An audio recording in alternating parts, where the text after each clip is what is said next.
Kita akan lanjutkan untuk tentang slide design. Slide design kita bisa masuk pada bagian desain. Dimana di bagian desain ini kita akan bisa memilih themes yang kita sudah miliki. Ini tergantung dari seberapa banyak theme yang pernah Anda pakai dan Anda sudah simpan theme tadi itu untuk Anda dapat gunakan. Anda bisa menggunakan dengan mencari dari themes yang di awal. Jadi misalkan contohnya tadi Anda menggunakan theme yang sudah ada di tampilan paling awal, Anda bisa memilih salah satunya dan kemudian setelah itu Anda pilih Anda ambil, Anda pakai dan kemudian Anda simpan untuk nantinya Anda bisa gunakan dan Anda bisa pakai sewaktu-waktu di slide yang berbeda. Sebagai contoh misalkan saya akan menggunakan theme crop. Kita tinggal klik theme cropnya ini, maka semua yang ada di dalam bagian ataupun dalam satu file ini, setiap slide-nya akan disesuaikan dengan theme crop itu sendiri. Pada tampilan yang ada di bagian ini, tampilan ini ternyata desain dari theme mengganggu dari gambar ataupun isi dari PowerPoint yang kita miliki. Nah, oleh karena itu kita bisa mengatur di format background ini, kita bisa klik format background, kita bisa hilangkan. Jadi ini ada beberapa pilihan. Anda bisa hilangkan salah satu ataukah merubah tampilannya. Nah, untuk menghilangkan desain yang ada di sini, kita bisa pilih dengan hide background grafik.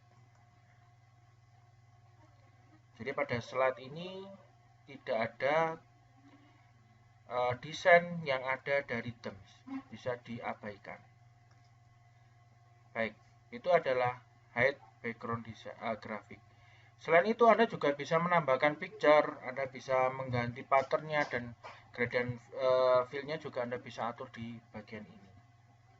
Baik, kita akan lanjutkan dengan pembahasan untuk text format. Misalkan kita kembali pada text format, maka kita bisa pakai di sini ada pilihan-pilihan. Jadi misalkan contoh di sini kita akan merubah ukuran fontnya.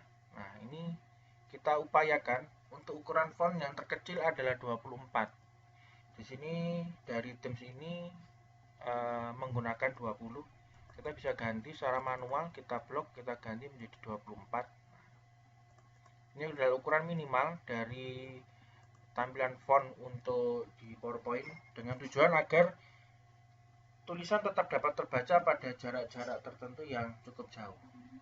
Nah, berikutnya adalah kita juga di dalam mengatur tampilan font, seperti halnya di Word, kita bisa mengatur berbagai macam hal, termasuk warnanya, termasuk jaraknya, kemudian termasuk terkait dengan jengkisnya. Anda bisa coba sendiri untuk merubah dan menggantinya. Nah, di bagian yang perlu Anda ketahui adalah bahwa, seperti saya sampaikan di awal, PowerPoint selalu akan menggunakan bullet.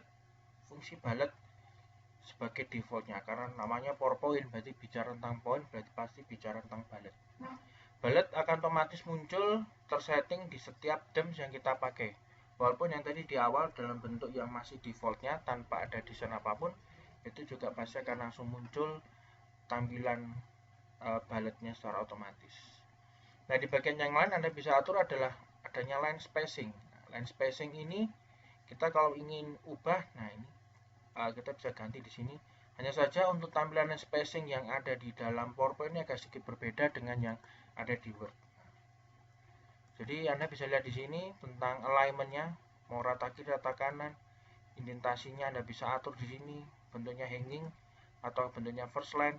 Ya, jika kita menggunakan sebuah kalimat, hanya saja kalau kita bicara PowerPoint, kalimat sangat jarang kita pakai, selalu dalam bentuk point, sehingga seringkali tidak banyak terpakai indentasi ini. Kemudian kita bisa juga atur spacingnya, jarak antar baris. Jadi antara baris pertama dengan baris berikutnya, before afternya ini Anda bisa atur, termasuk line spacingnya. Anda mau pakai single atau exactly dan multiple, Anda bisa setting di sini. Termasuk pula dengan tab. Jadi di dalam PowerPoint juga memungkinkan kita mengatur dengan tab. Hanya saja memang tab ini dipakai untuk hal-hal penting, bukan seperti halnya Word yang kita juga bisa atur sampai halnya dengan pengaturan dengan leadernya tidak ada di dalam PowerPoint ini. Oke, ini bisa nanti Anda coba gunakan sendiri. Dan kemudian yang perlu Anda pahami, Anda perlu ketahui lagi yang lain adalah ketika Anda ingin merubah desainnya. Jadi mungkin tadi kita belum bicara desain secara lengkap, ya. Jadi kita bicara tentang desain, juga Anda bisa memungkinkan dalam satu file Anda bisa memilih lebih dari satu themes. Jadi misalkan ini saya akan ubah. Misalnya kita akan menggunakan theme yang lain. Anda bisa arahkan seperti ini, ya. Jadi maka otomatis nantinya slide yang Anda pilih itu akan bisa berubah sesuai dengan apa yang Anda ingin pakai. Hanya saja ketika Anda ingin mengaplikasikannya, maka Anda pilihnya adalah bukan langsung klik kiri, tapi klik kanan, kemudian Anda pilih apply to selected slide. Nah, sehingga kita sudah mempunyai dua themes yang ada di dalam file PowerPoint ini. Oke.